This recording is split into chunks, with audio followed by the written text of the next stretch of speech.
ก็สบายดีพี่น้องสบายดีพี่น้องสู้หูสู้คนเนาะวันนี้มาพบพอกับเบาตุ๋ยผ้าซิมคือเก่าพี่น้องวันนี้เบาตุ๋ยจะผ้าซิมกระปุ่นพี่น้องตำกระปุ่นใส่กุ้งฝอยตำกระปุ่นใส่กุ้งฝอยแน่นอนไปพี่น้องเด้อแกมกับหอยปากกวางพี่น้องหอยปากกวางนี่หอยปากกวางโตง่ายโตทะเลได้เมนูวันหน้าพี่น้องเมนูวันมาเขาอยู่ว่านี่วายหมักแล้วไปเก็บเอามาพี่น้องมาพยายามจะกินเขาเรียกว่าจากกระบอกมันได้พี่น้องเด้อเขาบอกรายงานพี่น้องเปิดปุ่มใหม่พวกบอกอย่างไรแสบจวดอย่างเดียวพี่น้องนี่ลองกินพี่น้องดูเติบโตจะได้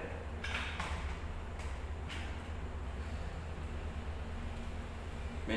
มนูหอยอีกมันพี่น้องหอยแต่ว่าเป็นหอยปากกวางหอยบาง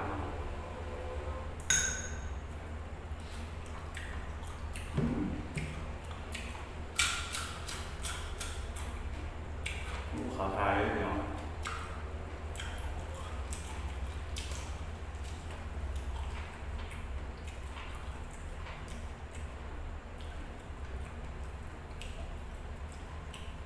ขออนุญาตนะพี่น้องเลย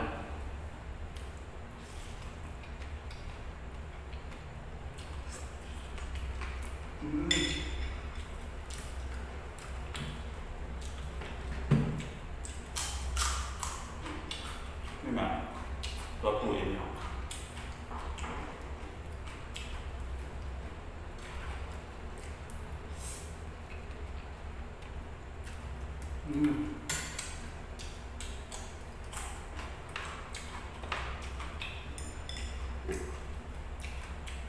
กินไว้ครับ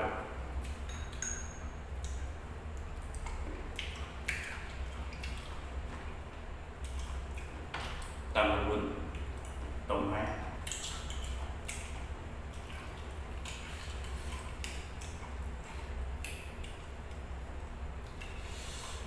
เมนูนี้เป็นเมนูที่ว่า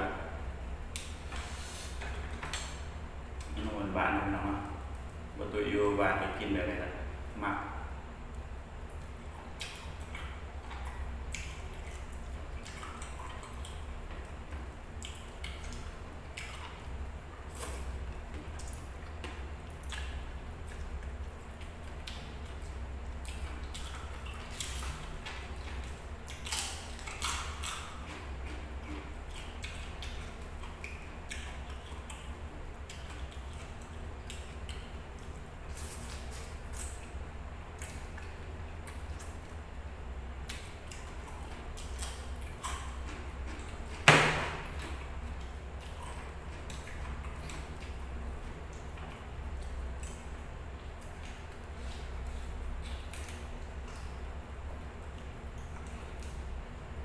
สอนจีมาเลย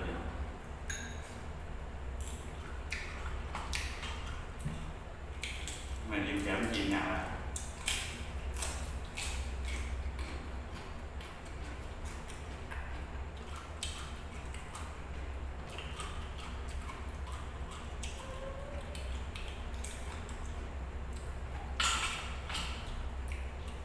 มีขี้เนาะ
หอยกับตำปู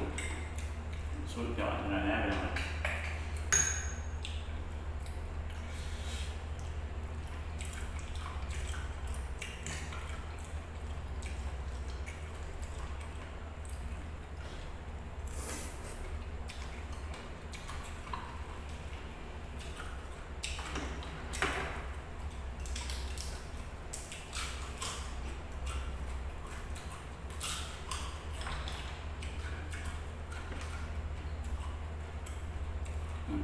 มันยังแก้มฟัน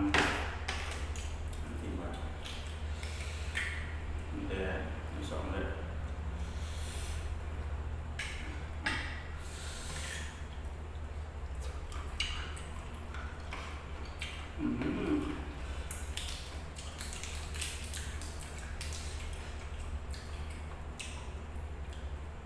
เขาทาเพื่อนทั้งหยาบเลย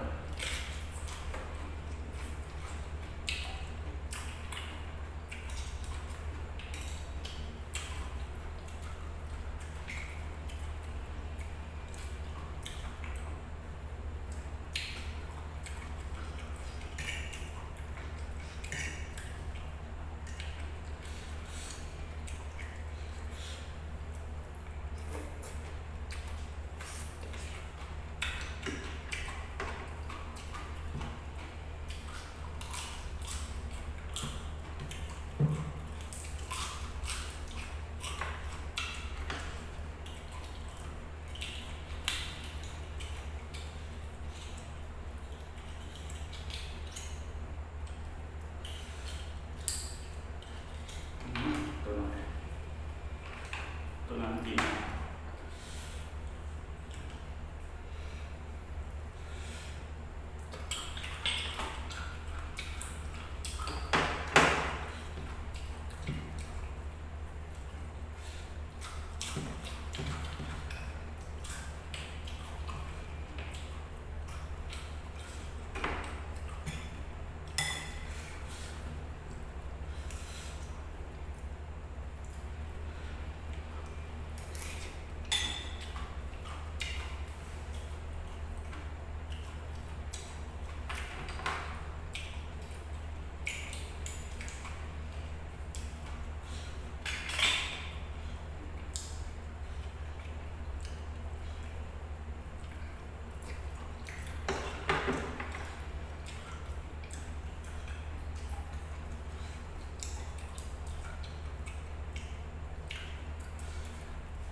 หรือบอกว่า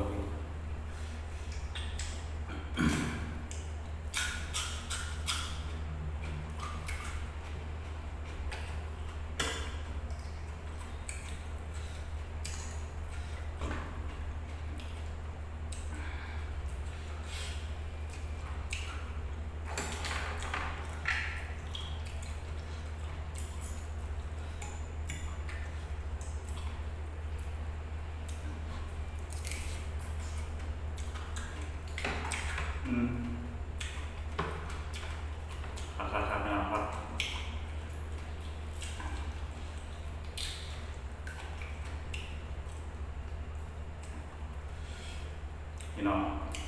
เอ้ยอยู่ให้หน้าเนาะเศร้าหน้าเลยคือสิรู้ดีว่าน้อยประกวดอย่างไร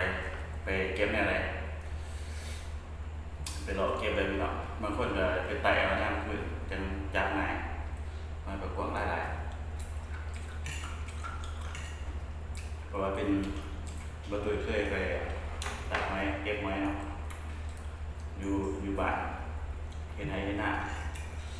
มันก็ต้องมีไม้เป็นเมนูที่ว่ามักแซ่บ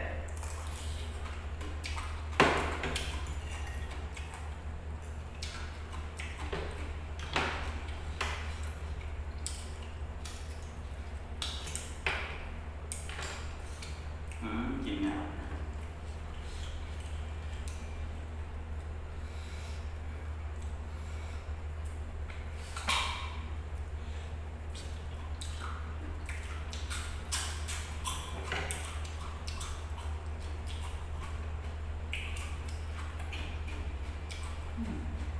ว่าแต่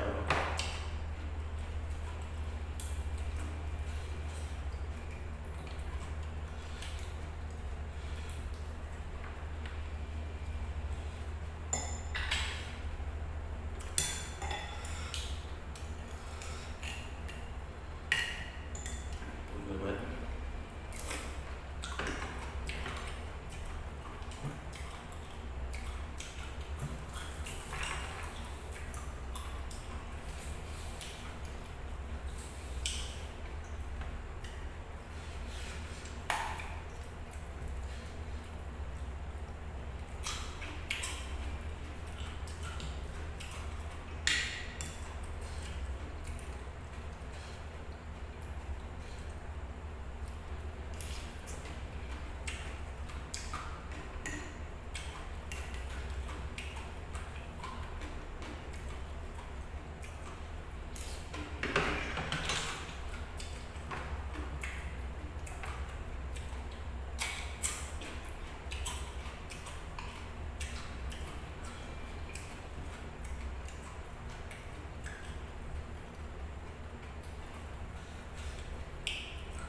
ว้าเผ็ด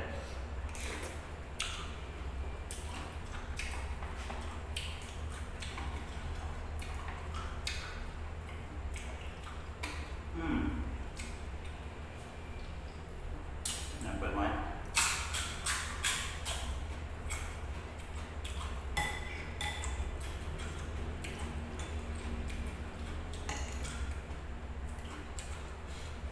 ว้า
เดินมีอาการเผ็ด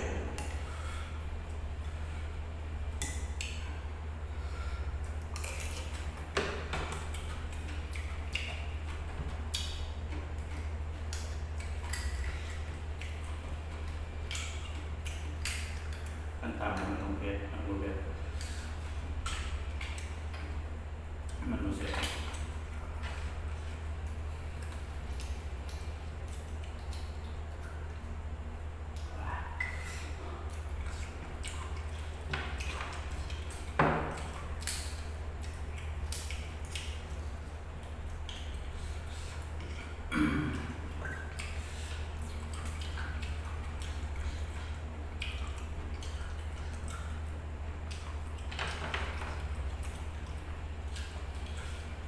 เดือนละวันการหอย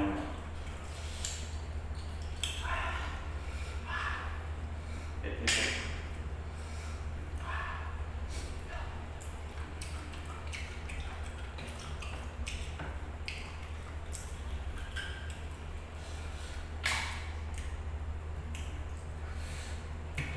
หอยปากว่ามันโตกาเป็นมันพวกเขาส่วนแรกก็จะเอาไปขายถิ่มเฉยๆครับน้อยกว่าเดี๋ยวนี้มันก็เขาเก็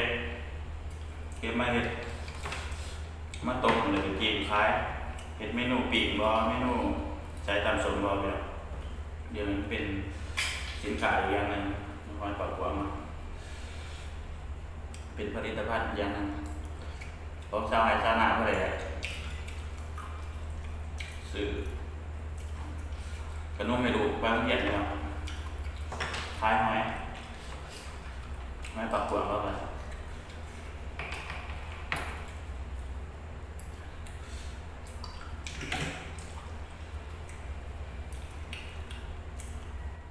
สำหรับคลิปนี้ก็เราตุยกับสิฟ้าพ่อแม่พี่น้องไปเที่ยวสนิทเราพี่น้องเนาะสามารถก็ได้ถึงใจกระแสให้เราตุยไปได้พี่น้องเด้ออย่าลืมกดติดตามเราตุยและกดกระดิ่งปิ๊งๆเพื่อว่าผ่านคลิปเราตุยต่อไปพี่น้องสำหรับคลิปนี้ขอขอบใจและสบายดี